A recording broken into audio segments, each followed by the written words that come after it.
As a Muslim,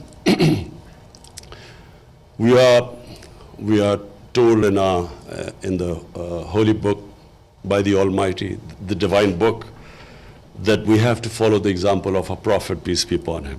And hence, my motivation for coming into politics, to build a welfare state in Pakistan. And so this program of Ehsaas, which basically means care and compassion, this program which you see, and which I must compliment Sania, because she has done really hard work, comprehensive, the way she has gone in fine details to set up these various initiatives under the heading of Ehsaas. And this, of course, financial inclusion is the core of the Ehsaas program, because unfortunately, this trend in the world where the poor get poorer and the rich get richer, the poor countries get poorer and the richer countries get richer. The gap keeps increasing. I find that it is inhuman. I find it's inhuman that the statistics I read, I think it was one of the UN bodies which came up with these statistics, that 60 odd people own as much wealth as about 3 billion people on this earth. So there has to be something wrong with that system, which creates this inequality where people have such money which they will never be able to, if they lived 5 lifetimes, they would not be able to spend it. And yet on the other side, you have poverty. And I also feel that this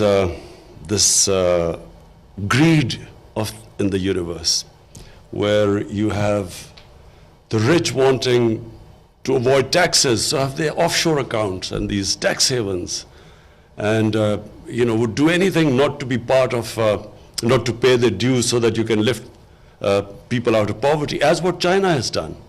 What China has done is remarkable. I mean, they have taken out almost 700 million people out of poverty in 30 years. Never done in human history. So this idea where the rich want to get richer and this greed, it is the biggest curse of this planet. All the problems which our Earth faces, global warming, this environmental degradation, all of them, the root cause is greed, where it's never enough. I mean, you can make as much money as you want, but the level of greed is always going to make you want more. And so you have this strange phenomena on this earth where you have people now getting into these boats, risking their lives to get to the land of milk and honey, where people want to get away from poverty. So I feel that, yes, in our country we will be trying our best, not because of votes, because it's my belief that it's not a civilized society where you have such poverty, where sections of your society are deprived of their daily needs, and the rich just want more and more money and don't pay their taxes. So this is a real, what we have, my government has decided that we will be the first government that is going to, all our policies will be to lift people out of poverty. So whatever we do, our economic policies, our agriculture policy, whatever policies we make, the bottom line will be how does it help the poor people, as opposed to the elitist policies we've had in the past, where policies are only made for a small elite society. So our education system is only for a tiny elite class. You have 3-tier education systems. So one is for the small elite class, which has this privileged education.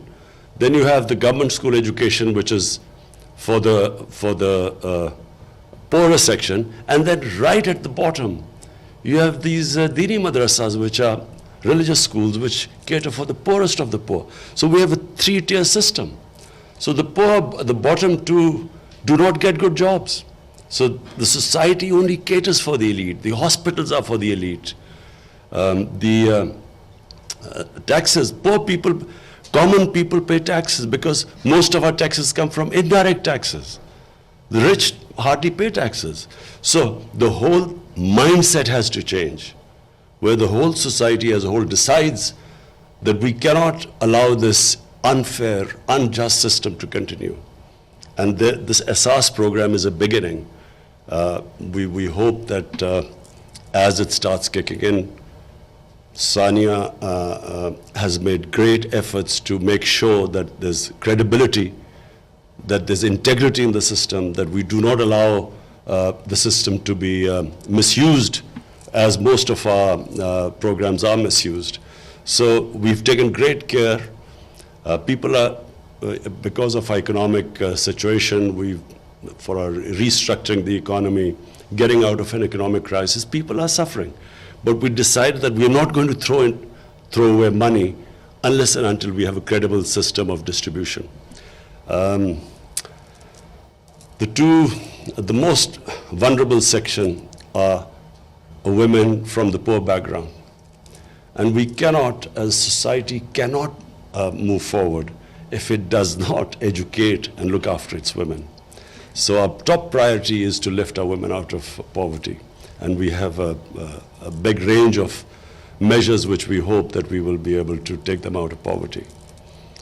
So finally, Your Majesty, thank you for coming. We welcome you here. We hope you will come back, and we value the concern you show for our country. Thank you.